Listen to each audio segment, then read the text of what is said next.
I hold the belief that the gift of dreams is a valuable literary endowment, that if by some art not now understood, the elusive fancies that it supplies could be caught and fixed and made to serve, we should have a literature exceeding fair. In captivity and domestication, the gift could doubtless be wonderfully improved as animals bred to service acquire new capacities and powers. By taming our dreams, we shall double our working hours, and our most fruitful labor will be done in sleep. Even as matters are, dreamland is a tributary province, as witness Kubla Khan. What is a dream? A loose and lawless collocation of memories, a disorderly succession of matters once present in the waking consciousness. It is a resurrection of the dead, pell-mell, ancient and modern, the just and unjust, springing from their cracked tombs, each in his habit as he lived, pressing forward confusedly to have an audience of the master of the revel, and snatching one another's garments as they run. Master? No. He has abdicated his authority, and they have their will of him. His own is dead, and does not rise with the rest. His judgment, too, is gone, and with it the capacity to be surprised. Pained as he may be, and pleased, terrified and charmed, but wonder he cannot feel. The monstrous, the preposterous, the unnatural, these all are simple, right, and reasonable. The ludicrous does not amuse, nor the impossible amaze. The dreamer is your only true poet. He is, of imagination all compact. Imagination is merely memory. Try to imagine something that you have never observed, experienced, heard of, or read about. Try to conceive an animal, for example, without body, head, limbs, or tail, a house without walls or roof. But when awake, having assistance of will and judgment, we can somewhat control and direct. We can pick and choose from memory's store, taking that which serves, excluding, though sometimes with difficulty, what is not to the purpose. Asleep, our fancies inherit us. They come so grouped, so blended and compounded, the one with another, so wrought of one another's elements, that the whole seems new. But the old familiar units of conception are there, and none beside. Waking or sleeping, we get from imagination nothing new but new adjustments. The stuff that dreams are made on has been gathered by the physical senses and stored in memory, as squirrels hoard nuts. But one, at least, of the senses contributes nothing to the fabric of the dream. No one ever dreamed an odor. Sight, hearing, feeling, possibly taste, are all workers, making provision for our nightly entertainment. But sleep is without a nose. It surprises that those keen observers, the ancient poets, did not so describe the drowsy god, and that their obedient servants, the ancient sculptors, did not so represent him. Perhaps these latter worthies working for posterity, reasoned that time and mischance would inevitably revise their work in this regard, conforming it to the facts of nature. Who can so relate a dream that it shall seem one? No poet has so light a touch. As well try to write the music of an Aeolian harp. There is a familiar species of the genus Bore, penetrator intolerabilis, who, having read a story, perhaps by some master of style, is at the pains elaborately to expound its plot for your edification and delight, then thinks, good soul, that now you need not read it.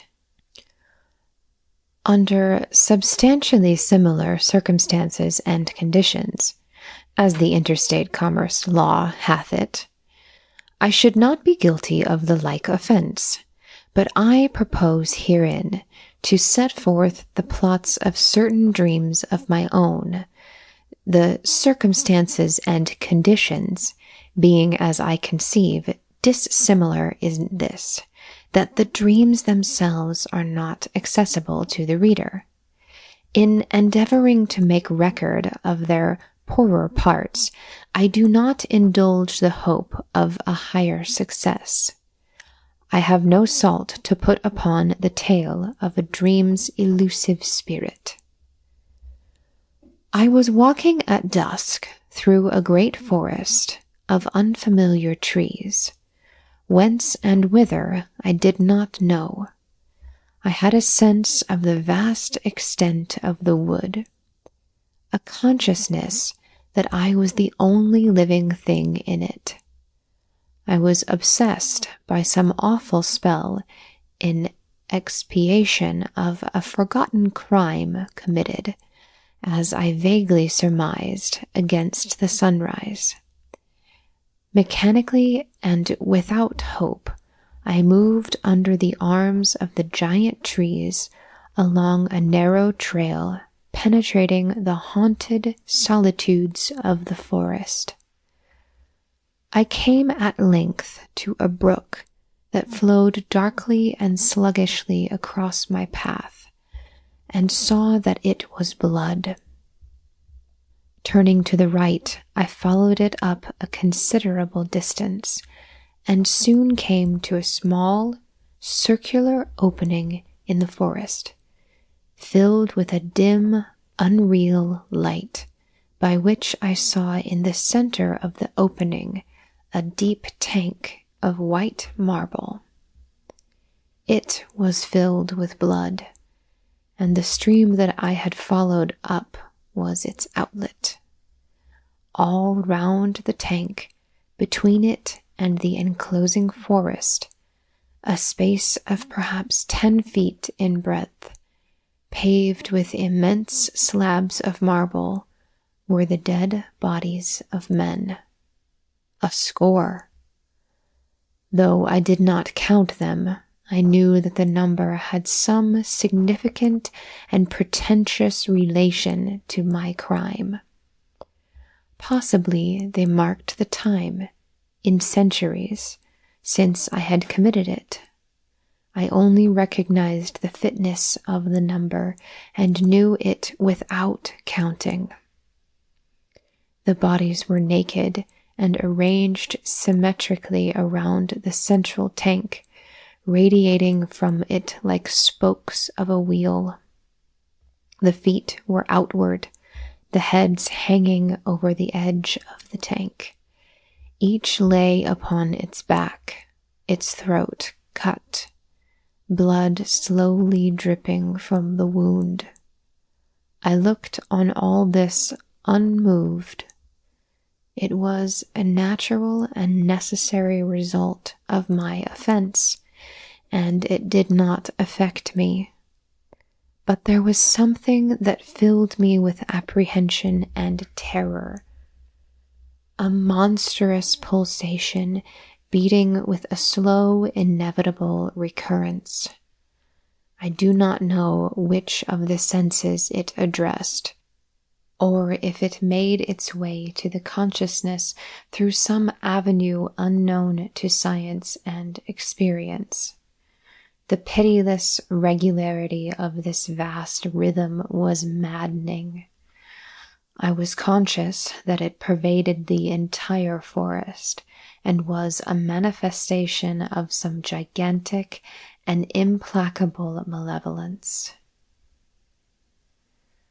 Of this dream, I have no further recollection, probably overcome by a terror which doubtless had its origin in the discomfort of an impeded circulation.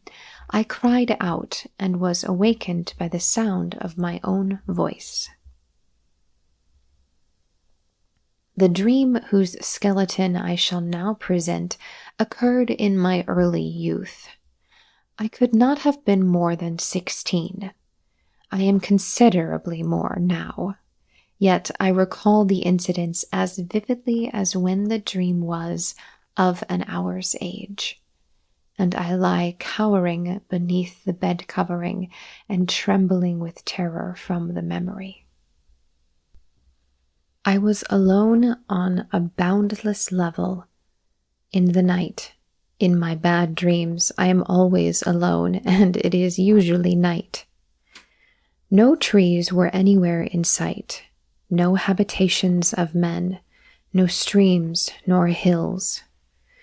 The earth seemed to be covered with a short, coarse vegetation that was black and stubbly, as if the plain had been swept by fire. My way was broken here and there as I went forward with I know not what purpose, by small pools of water occupying shallow depressions as if the fire had been succeeded by rain. These pools were on every side and kept vanishing and appearing again as dark, heavy clouds drove athwart these parts of the sky which they neglected, and passing on disclosed again the steely glitter of the stars, in whose cold light the waters shone with a black luster. My course lay toward the west, where low along the horizon burned a crimson light beneath long strips of cloud, giving that effect of measureless distance that I have since learned to look for in Doré's pictures, where every touch of his hand has laid a portent and a curse. As I moved, I saw outlined against this uncanny background a silhouette of battlements and towers, which, expanding with every mile of my journey, grew at last to an unthinkable height and breadth, till the building subtended a wide angle of vision, yet seemed no nearer than before. Heartless and hopeless, I struggled on over the blasted and forbidding plain, and still the mighty structure grew until I could no longer compass it with a look, and its towers shut out the stars directly overhead. Then I passed in at an open portal between columns of cyclopean masonry, whose single stones were larger than my father's house. Within all was vacancy. Everything was coated with the dust of desertion. A dim light, the lawless light of dreams, sufficient unto itself, enabled me to pass from corridor to corridor and from room to room, every door yielding to my hand. In the rooms it was a long walk from wall to wall. Of no corridor did I ever reach an end. My footfalls gave out that strange hollow sound that is never heard but in abandoned dwellings and tenanted tombs.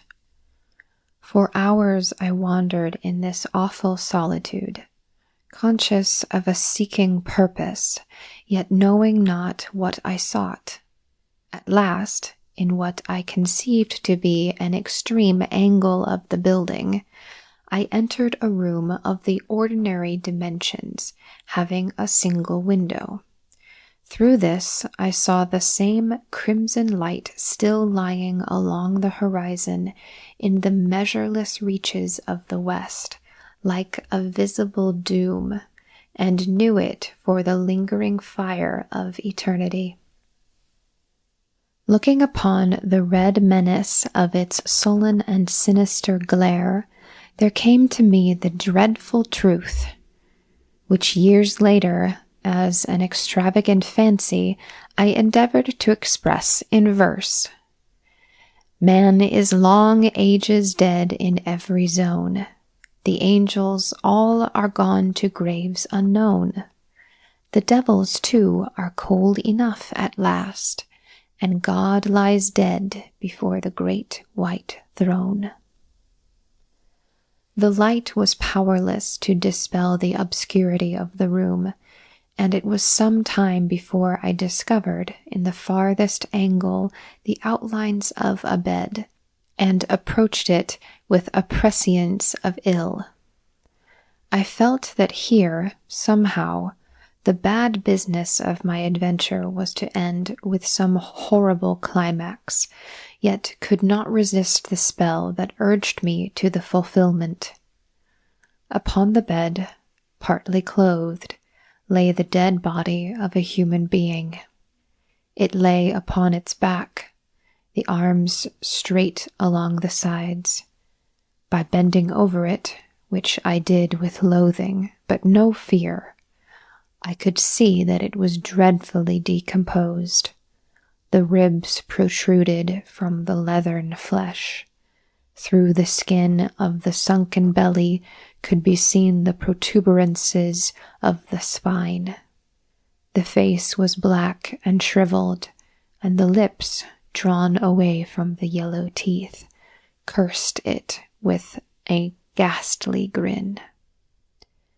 A fullness under the closed lids seemed to indicate that the eyes had survived the general wreck, and this was true, for as I bent above them, they slowly opened and gazed into mine with a tranquil, steady regard. Imagine my horror how you can. No words of mine can assist the conception. The eyes were my own. That vestigial fragment of a vanished race, that unspeakable thing which neither time nor eternity had wholly effaced, that hateful and abhorrent scrap of mortality, still sentient after death of God and the angels, was I. There are dreams that repeat themselves. Of this class is one of my own, which seems sufficiently singular to justify its narration, though truly I fear the reader will think the realms of sleep are anything but a happy hunting ground for my night-wandering soul. This is not true. The greater number of my incursions into dreamland, and I suppose those of most others, are attended with the happiest results. My imagination returns to the body like a bee to the hive, loaded with spoil which, reason assisting, is transmuted to honey and stored away in the cells of memory to be a joy forever. But the dream which I am about to relate has a double character. It is strangely dreadful in the experience, but the horror it inspires is so ludicrously disproportionate to the one incident producing it that in retrospection the fantasy amuses. I am passing through an open glade in a thinly wooded country. Through the belt of scattered trees that bound the irregular space, there are glimpses of cultivated fields and the homes of strange intelligences. It must be near daybreak, for the moon, nearly as full, is low in the west, showing blood red through the mists with which the landscape is fantastically freaked. The grass under my feet is heavy with dew, and the whole scene is that of a morning in early summer, glimmering in the unfamiliar light of a setting full moon. Near my path is a horse, visibly and audibly cropping the herbage. It lifts its head as I am about to pass, regards me motionless for a moment, then walks toward me. It is milky white, mild of mien, and amiable in look. I say to myself, "This horse is a gentle soul," and pause to caress it. It keeps its eyes fixed upon my own, approaches and speaks to me in a human voice, with human words. This does not surprise, but terrifies, and instantly I return to this, our world. The horse always speaks my own tongue, but I never know what it says. I suppose I vanish from the land of dreams before it finishes expressing what it has in mind, leaving it, no doubt, as greatly terrified by my sudden disappearance as I by its manner of accosting me. I would give value to know the purpose of its communication. Perhaps some morning I shall understand and return no more to this our world. End of Visions of the Night